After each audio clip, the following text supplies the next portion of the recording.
Today's topic is urgent because it has become the biggest threat to democracy: freedom of speech versus censorship. What is the difference and why it matters?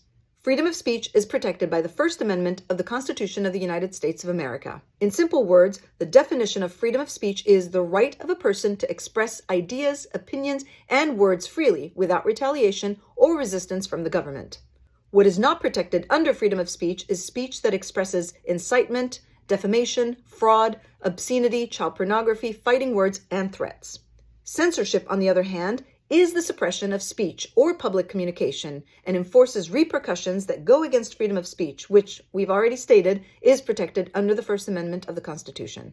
Censorship is often seen in books, movies, articles, speeches, and recently even in daily communal interactions between citizens. While hate speech can cross the line and result in aspects of speech that are not protected by law, like threats, defamation, and fraud, for example, it is no more than offensive and hurtful speech and is still protected by the First Amendment. We are living in heightened times of litigiousness and divisiveness, which creates imposed censorship, nowadays seen as cancel culture and canceling someone for their speech. This imposed censorship is exercised on both sides of the social and political aisle. Censorship is usually imposed by a government through laws and policies, while canceling someone is an individualistic or societal act. In recent times, we are observing the phenomenon of the power that cancel culture holds, where lawmakers and corporations are responding to cancel culture in ways that affirm a new style of censorship.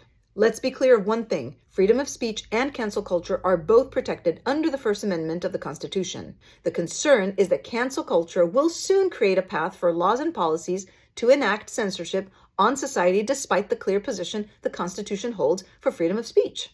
A society that lacks freedom of expression, freedom of thought, and freedom to challenge is a society in danger of losing liberty and at risk of living under repressive and oppressive conditions. We may have the urge to impose our views or stop others from expressing their views, but each time we suppress someone publicly, we are absolutely at risk of losing our own freedom and our own stances.